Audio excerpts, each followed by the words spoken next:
Bom, nós estávamos falando de gramática espanhola, estávamos falando em preposições e nós estávamos no em preposição.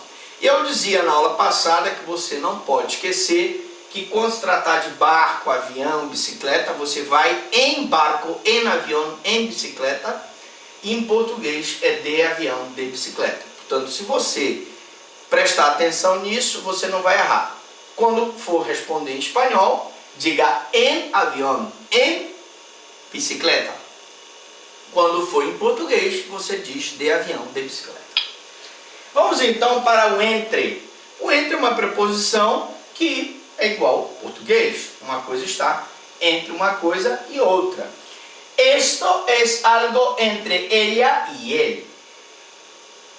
Isto é algo entre ela e ele. Portanto, o entre está exatamente no mesmo sentido que nós temos em português, não tem muita dificuldade. Está entre la iglesia y la farmacia. Está entre a igreja e a farmácia. Hicieron este trabajo entre los tres. Fizeram esse trabalho entre os três.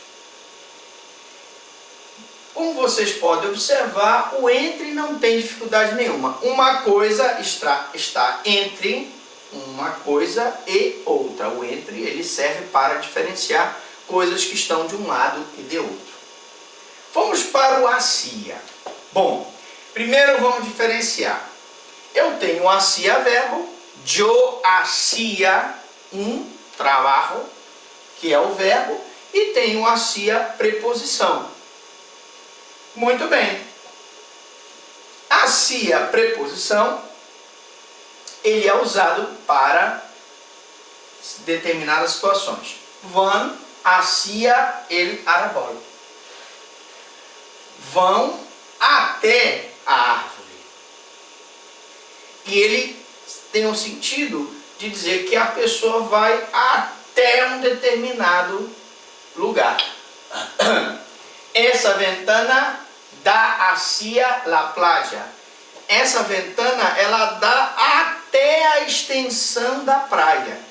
É isso que ele quer dizer. Então, o hacia, ele tem uma ideia de dizer que uma coisa se estende até a outra. Diferente em português, nós não temos esse tipo de expressão em português. Nós dizemos, essa ventana dá até a praia. E nós vamos ter que ter muito cuidado, porque o até está no hasta. Mas o hasta tem um outro significado.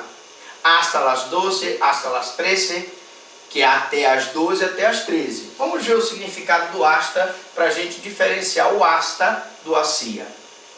Beatriz va a ir hasta el supermercado sola. A Beatriz vai ao supermercado só. Ela vai até o supermercado só. Repare que aqui ele tem um sentido igual ao hacía. Ele vai até, de um lugar até o outro, certo? Amanda ordenou hasta dejar todo impecável. Amanda ordenou até deixar tudo impecável. Então aqui ele também tem um sentido de até. Decidió no volver hasta el otro día. Decidió no volver hasta el otro día. Decidiu não voltar até o outro dia. Também tem um sentido de até. Muito bem. Então, professor, qual é o mais usado? O hasta ou o hacía?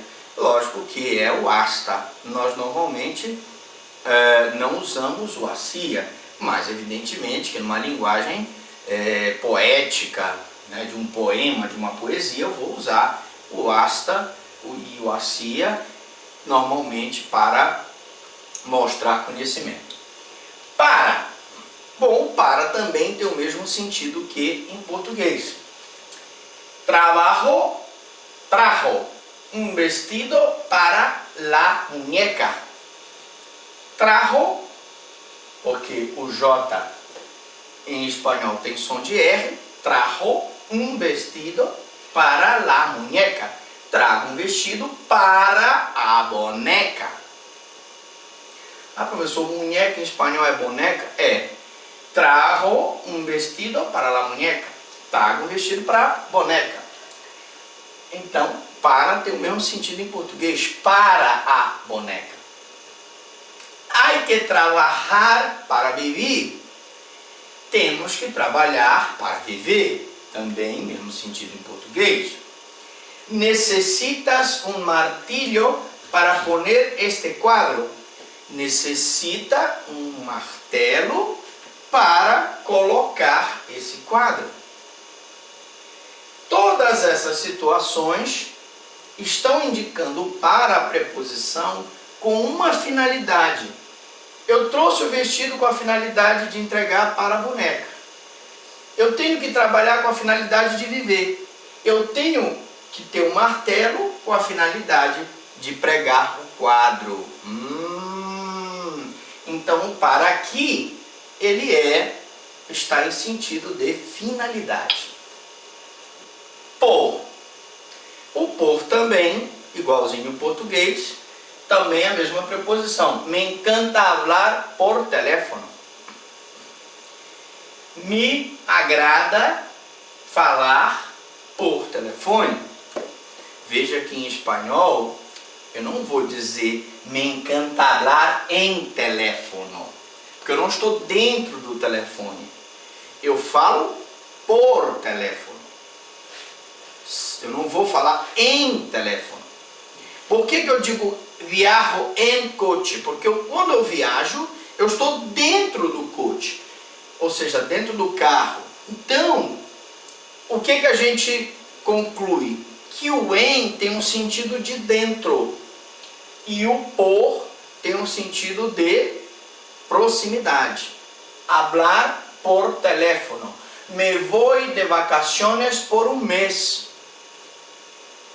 Ele está dando um sentido de proximidade. Ele vai de férias por um mês.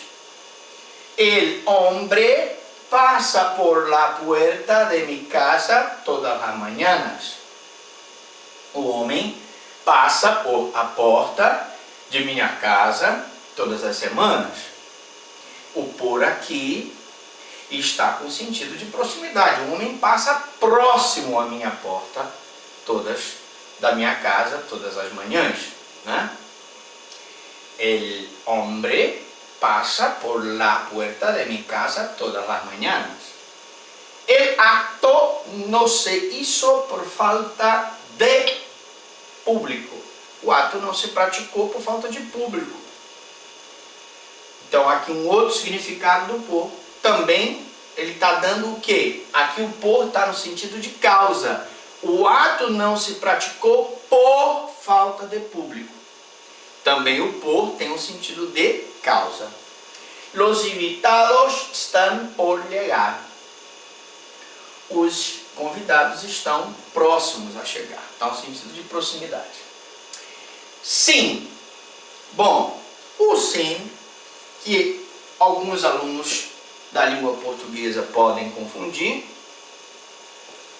não é o sim em português, é o sim que significa sem em espanhol. Então, vino sin su perro. Veio sem seu cachorro. Sem seu cachorro. Anda sin apuro. Anda sem pressa. Anda sin apuro. Caminham sempre sin zapatos por la playa. Caminham sempre sem sapatos pela praia. Então, por favor, cuidado.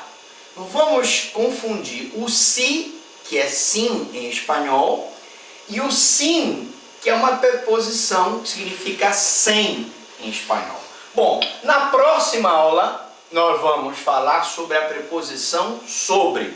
Se você gostou, você curte aqui o nosso canal, dá a sua curtida, manda, compartilha com seus amigos. Não se esqueça de mandar as suas dúvidas e as suas perguntas para o Franklin Lobato Prado.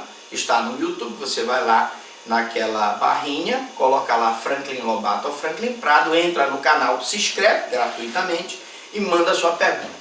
Eu volto daqui a pouco, depois dos comerciais.